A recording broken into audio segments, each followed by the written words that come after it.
It's no surprise that there is an issue with poachers going after animals that could be extinct very, very soon. In fact, more than 40,000 elephants and 1,200 rhinos are killed by poachers each year. And experts say that both species could actually be extinct as early as 10 years, which is crazy. Now, rangers typically patrol on foot to ensure that poachers aren't doing this, but of course, their abilities are limited, and so poachers still get to do what they really want to do. And so John Peterson, he's the chairman of the Lindbergh Foundation, created something referred to as Air Shepherd. It's a drone that actually patrols the areas that poachers are known to be in. Now, let's take a quick look at these drones. It's kind of amazing. The aircraft can be flown consistently during high poaching hours, like overnight in areas prone to poaching activity. It actually has infrared cameras and GPS technology in each drone, and they relay data back to a mobile command post. So when the drone spots a potential poacher, the location is sent to park rangers who can respond and arrest the poachers before the animal is actually killed. It's amazing. Now, of course, drones are expensive, which is why this expert has created an Indiegogo page in order to raise money to basically take care of the costs of creating these drones and maintaining them.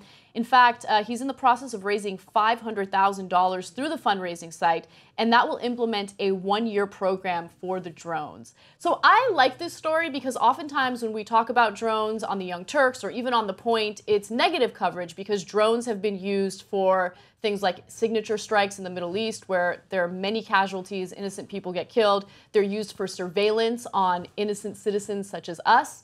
And so there is a downside to drones, but it's good to know that there's also an upside, so I'm happy to report a good story about it. Charlie, what do you think? Make your point. I think that elephants especially are a keystone species, and in order to stop the poaching, it's a very important thing that happens. It really affects lives in Africa, human lives. That said, in the middle of the night, if you see a poacher, you're not going to go out and confront them necessarily because helicopters are shot down, people on foot are shot down. So if there's a way of doing it on a consistent basis that doesn't involve human lives, I think it's a great thing. That said, I'm sure these poachers are going to get, used to, or they're going to bring their bird guns or something because that's the next step of it. So hopefully they fly high enough and quiet enough. So. Andy, what about you? Make your point. I love it, though I always worry about, especially when we talk about drones, the opportunity for it to be compromised and used for a nefarious activity. Though I guess in this scenario, it would just be like spying on animals, which we're already saying that that's the whole point of this, so maybe it's fine. But anytime that there's something that is sort of autonomous, that is long range, that has the ability to be used for surveillance, you always wonder, well, does it have the strongholds in place to keep it from becoming something dangerous?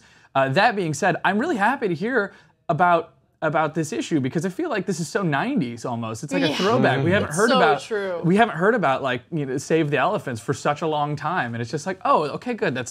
I mean, it sucks. It's still a problem, but I'm still glad that like it's nice to see something that's a little bit different in terms of like social activism or political activism than what we've sort of been talking about for the past couple of months. That's such a good perspective on this because when you really think about it, things have gotten much worse when it comes to police brutality, for instance, and so a lot of our focus has shifted to things like that.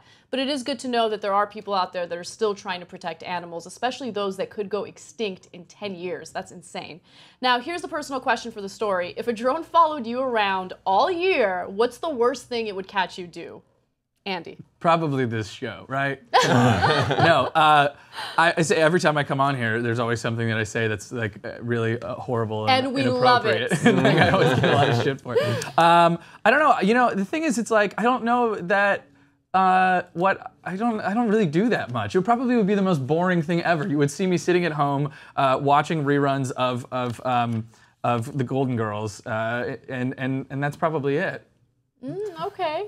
Golden Girls? Gilmore Girls. Oh, Gilmore Girls. No, I'm sorry. I got Dave Rubin on the brain. I got confused. Sorry.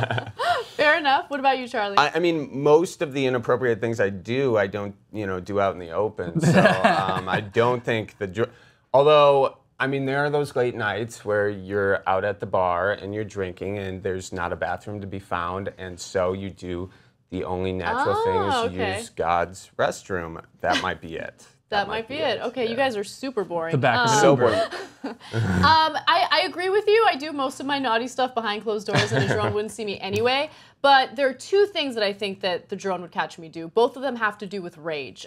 Road rage. I have really bad road rage, and I try to keep it under control. But if I have my blinker on, indicating that I'm trying to change my lane, and then you purposely speed up because you don't want me to change, I will cut you off. I will cut you off, and there's a possibility that you're gonna rear end me, and if you do that, then you're gonna have to fucking pay for it. Okay? So the drone would probably catch me doing something like that. And then also yesterday, I went to go watch my boyfriend play basketball, and I realized I shouldn't do that because there are always chumps on the sidelines talking shit. And I'm not about that life. Like, I like to be polite, you know what I mean? Like, I'll clap and I'll cheer, but I'm not gonna go out of my way to badmouth the other team. And so last night, there were two guys that were badmouthing my boyfriend's team, and they were being insanely rude about it. And so I got a little testy. And so, yeah, both situations have to do with me getting upset. Did you throw something? Or Yeah, was this specifics yeah? here. At one point, What's testy? like I started like mocking them. Pull out a knife or something? Well, no. I don't get physically violent, and then at one point, this one guy that was like trying to block my boyfriend, like got really physical with him and like straight out pushed him. And I was like, oh, hell no. And then he called him the F word. Yeah, I was not. Which one? You know, not fuck. Okay. The other F Wow. word. Yeah.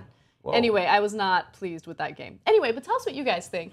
Tell us what a drone would catch you doing if it followed you around for a year straight. And also, what do you think about this effort in saving wildlife? Do you think it's going to work, or do you think it's problematic? We want to hear from you, so comment in the section below, and we'll talk to you soon.